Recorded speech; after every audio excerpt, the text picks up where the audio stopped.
Hello students, 12th physics में आज का टॉपिक है रूट मीन स्क्वायर और virtual value of AC. Root mean square, इसको शॉर्ट फॉर्म आरएमएस वैल्यू भी कहते हैं। आरएमएस वैल्यू, वर्चुअल का मतलब काल्पनिक, वर्चुअल वैल्यू भी कहते हैं। तो ये क्या होता है? स्टेडी करंट की वो वैल्यू जो किसी डिस्टेंस में से पास करे दिए हुए समय में। तो जो स्टेडी करंट की जो वैल्यू उतनी हीट निकाले जितनी एसी पास करवाने से निकली थी, सेम टाइम के लिए, सेम रेजिस्टेंस के लिए। तो स्टेडी करंट की उस वैल्यू को आरएमएस वैल्यू या वर्चुअल वैल्यू कहते हैं। अब देखो स्टेडी करंट क्या होता है। स्टेडी करंट होता है ये एक डीसी करंट की ही एक टाइप होती है। जैसे सेम इंटरवल में सेम चार्ज फ्लो करे, सेम टाइम इंटरवल में सेम चार्ज फ्लो करे तो उसको स्टेडी करंट कहते हैं। जैसे मान लो पहली सेकंड में 10 कूलम चार्ज फ्लो किया, उससे अगली एक सेकंड में भी 10 कूलम चार्ज फ्लो किया, उससे अगली एक सेकंड में भी 10 कूलम चार्ज फ्लो किया, उससे अगली एक सेकंड में 10 कूलम चार्ज फ्लो किया। यानी सेम इंटरवल में सेम करंट फ्लो करता रहे तो ऐसे करंट को स्टेडी करंट कहते हैं। तो ये रूट मीन स्क्वायर की डेफिनेशन बन गई। देखो कल आपको मीन और एवरेज वैल्यू ऑफ एसी करवाई थी, वो एक बार और समझ लो। It is that steady current which when passed through a circuit for half time period of AC send same amount of charge। यानी जितना चार्ज AC से निकलता है और स्टेडी करंट उतना ही चार्ज आधे टाइम में निकाल दे, उतना ही चार्ज जितना AC ने निकाला है उतना ही चार्ज स्टेडी करंट आधे टाइम में निकाल दे। तो स्टेडी करंट की उस वैल्यू को जितना वो आधे टाइम में निकाल लेगी, तो स्टेडी करंट की उस वैल्यू को मीन और एवरेज वैल्यू कहते हैं। तो ये भी आप सही समझ गए होंगे। आधे टाइम में जितना एसी ने चार्ज फ्लो करवाया है, भेजा है, उतना ही चार्ज स्टेडी करंट आधे टाइम में भेज दे, तो उस वैल्यू को, स्टेडी करंट की उस वैल्यू को मीन और एवरेज वैल्यू कहेंगे। तो उसी प्रकार से ये है। इसमें उसमें तो चार्ज था, इसमें हीट है। यानी जितनी हीट एसी निकालता है उतनी ही हीट स्टेडी करंट से निकले तो उसको कहते हैं स्टेडी करंट कहते हैं। तो ये है आरएमएस वैल्यू। तो इसको ये देखो किस प्रकार से निकालेंगे इसको। हीट का फॉर्मूला होता है I square R T. Heat produced का formula I square R T, यानी करंट का square into resistance into time, ये होता है। तो यहाँ पे देखो किस प्रकार से ये करेंगे कैलकुलेशन। देखो आरएमएस वैल्यू की कैसे निकालेंगे। ई एच का मतलब हीट, हीट लगा दिया। हीट का formula integration I square R into sine square omega T D T. ये याद करना आपने। ये देखो कहाँ से आया, आई स्क्वायर, आई की जगह लिख दिया आई नोट साइन ओमेगा टी। ये पिछली वीडियो में बताया था आपको। आई क्या है? आई एवरेज वैल्यू है, तो इसका formula I naught sine omega T. I naught क्या है? Maximum value. I naught is maximum value of current. तो I naught sine omega T का square into R into D T. अब आगे देखो क्या हो गया, स्क्वायर को अलग अलग कर दिया, आई नोट का स्क्वायर अलग कर दिया और साइन का स्क्वायर अलग कर दिया, साइन स्क्वायर ओमेगा टी, ये बन गया। जैसे साइन थीटा पे स्क्वायर होता है, तो साइन स्क्वायर, साइन पे स्क्वायर आता है, थीटा पे नहीं आता। तो ऐसे ये एंगल है ओमेगा टी, तो साइन पे स्क्वायर आएगा, ओमेगा टी पे नहीं आएगा, साइन स्क्वायर ओमेगा टी। तो हीट प्रोड्यूस्ड हो जाएगी, इसका integration I naught square R sine square omega T D T, इसका इंटीग्रेशन करने से हीट प्रोड्यूस्ड बनेगी। तो और ये लिमिट्स बनेंगे 0 से T/2, क्योंकि आधे समय में जितनी हीट एसी ने निकालनी है उतनी हीट आधे समय में स्टेडी करंट से निकले, तो वो बनेगा RMS वैल्यू। अब देखो कैसे करेंगे, इंटीग्रेशन में जो कांस्टेंट होता है वो बाहर आ जाता है, आई स्क्वायर आर बाहर आ जाएगा, तो ये बचेगा sign square omega T D T, और लिमिट्स वे रहेंगी, सिर्फ जो कांस्टेंट है इसको बाहर ले लेंगे इंटीग्रेशन में। अब साइन स्क्वायर थीटा का फॉर्मूला होता है 1 माइनस कॉस 2 थीटा, यह आपने 11वीं क्लास में सीखा था मैथ में। साइन स्क्वायर थीटा का फॉर्मूला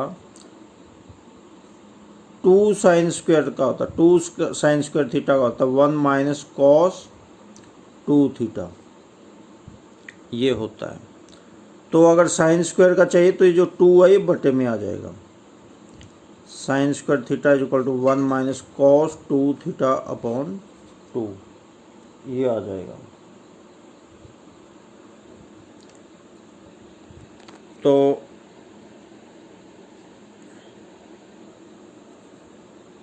आगे देखो, आई स्क्वायर आर तो बाहर पहले ही निकाल दिया था, 1/2 को भी बाहर, ये जो 2 बटे में इसको भी बाहर निकाल देते हैं, तो यहाँ बचा अंदर तो 1 बचा, अलग अलग कर ले, 1 को अलग कर लेंगे, cos 2 ओमेगा टी को अलग कर लेंगे, तो 1 बचा यहाँ पे 1 dt। 1 यहाँ लिखा नहीं, इसने लिखना चाहें लिख भी सकते हैं, नहीं लिखना चाहें तो 1 तो अंडरस्टूड होता है, यहाँ पे नहीं भी लिखेंगे तो भी 1 तो रहेगा ही, और माइनस बाहर निकाल दें, और cos 2 ओमेगा टी ये आ गया। लिमिट्स वे रहेंगे 0 से T/2, इसमें भी अलग अलग कर दें इनको। अब देखो, दोनों को अगर इकट्ठा साथ लेके चलेंगे तो बहुत लंबी लाइनें बनेगी, तो अब हम क्या करते हैं, इसको अलग से करते हैं सॉल्व, और इसको अलग से सॉल्व करेंगे। तो पहले इसको कर लेते हैं 1 dt को, आई स्क्वायर आर अपॉन 2 ये भी अलग बाद में कर लेंगे इसका हिसाब, तो पहले इसको करेंगे फिर इसको करेंगे, आई इसका बाद में हिसाब कर लेंगे, पहले इसको करेंगे। 1 का इंटीग्रेशन dt के हिसाब से t बनता है, 1 का इंटीग्रेशन x के हिसाब से x बनता है, 1 dx x होता है, 1 dy y होता है, यानी जिसके हिसाब से करना है 1 का इंटीग्रेशन वो उतना ही बन जाता है, t के हिसाब से करेंगे t बन जाएगा। लिमिट्स वे रहेंगे 0 से T/2। अब क्या करते हैं, इंटीग्रेशन में आपने सीखा हुआ है, जिसने नहीं सीखा वो सीख लेंगे। t की जगह पहले तो लिखेंगे अपर लिमिट माइनस फिर लोअर लिमिट, तो t की जगह पहले तो लिखेंगे T/2 माइनस फिर 0, पहले अपर लिमिट लिखेंगे फिर लोअर लिमिट लिखेंगे, तो T/2 माइनस 0 ये बन गया T/2। तो इसका तो हिसाब बन गया T/2। अब इसका हिसाब करना है, इसका देखो क्या बनेगा, cos 2 ओमेगा टी, लिमिट्स वही रहेंगी, तो cos थीटा का इंटीग्रेशन होता है sine theta upon derivative of theta. ये इंटीग्रेशन में आप सीखोगे, सीख लिया होगा, नहीं सीखा है तो सीख लेंगे इसको। कोस थीटा का इंटीग्रेशन साइन थीटा अपॉन जो आगे एंगल है उसका डेरिवेशन। तो एंगल तो है 2 ओमेगा टी, इसका डेरिवेटिव बनेगा 2 ओमेगा। ये याद रखना है, लिमिट्स भी रहेंगी। अब आगे क्या करेंगे, 1 ये 2 ओमेगा है, ये कांस्टेंट है, इसको तो बाहर कर देंगे, 1/2 ओमेगा, इसको बाहर कर दिया, अंदर बचा साइन 2 ओमेगा टी। अब वही बात, पहले अपर लिमिट लगाएंगे माइनस लोअर लिमिट। तो अपर लिमिट पहले sine 2 omega T, small T की जगह t/2 लिख दिया, ओमेगा की जगह फॉर्मूला लगा दिया 2π/t। एक बार और समझ लो, साइन 2 ओमेगा टी, टी की जगह t/2 लिखेंगे अपर लिमिट, ओमेगा की जगह 2π/t लिख दिया, sine 2 omega T, sine 2 omega, omega की जगह 2π/t और टी की जगह t/2 2 माइनस उसी प्रकार से साइन 2 ओमेगा टी। अब लोअर लिमिट 0 है, पहले अपर लिमिट लगाई फिर लोअर लिमिट,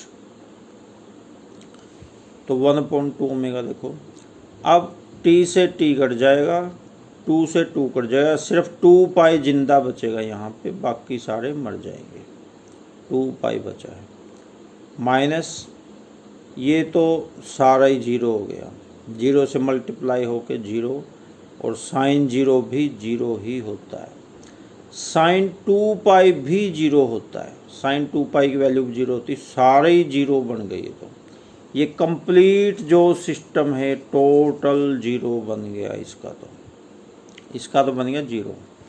तो मैंने अभी बताया था इनका अलग अलग हिसाब करेंगे, इसका तो हिसाब हो गया 0 और इसका हिसाब हो गया t/2,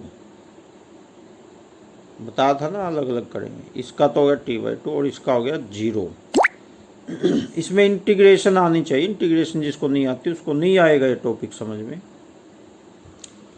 तो अब देखो इसका हिसाब t/2, ये 0, तो ये I²R/2 था, I²R/2 इंटू t/2, इसके t/2, तो ये यहाँ पे लिख दिया, ये देखो I²R/2 इंटू t/2,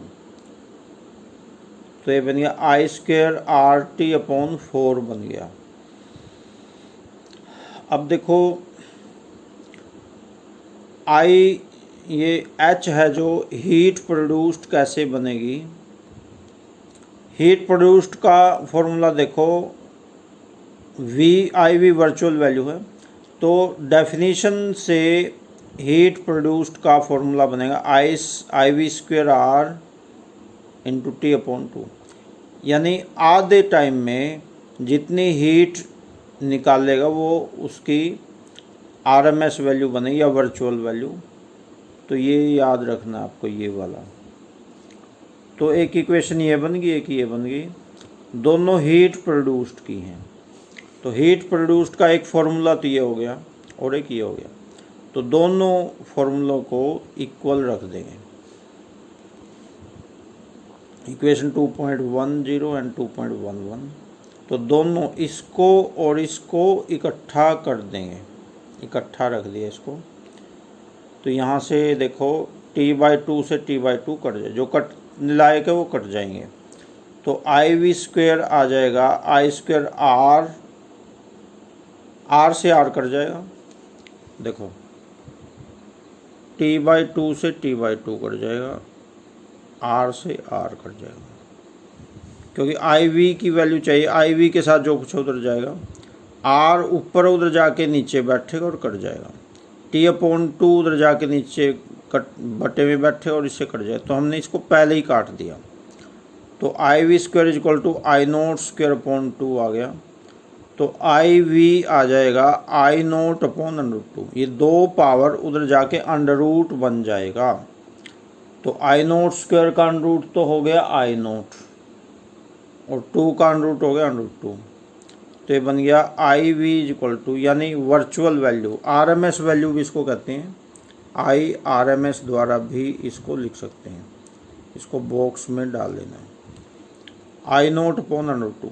अब 1/√2 की वैल्यू होती है 0.707, ये 1/√2 की वैल्यू होती है 0.707, ये I0 यूँ का ही, तो ये बन गया RMS वैल्यू ध्यान याद रखनी है। इसी प्रकार ये तो थी करंट की, EMF की भी वही बनेगी। I नोट क्या है, मैक्सिमम करंट, उसी प्रकार से E नोट क्या है, maximum EMF, E naught upon √2, तो वही EMF की बनेगी और वही करंट की बनेगी। तो साथ में ये छोटा सा न्यूमेरिकल है, ये भी आपने कर लेना है, ये वाला न्यूमेरिकल। तो अभी आज की वीडियो में इतना ही रहेगा। Okay, thanks.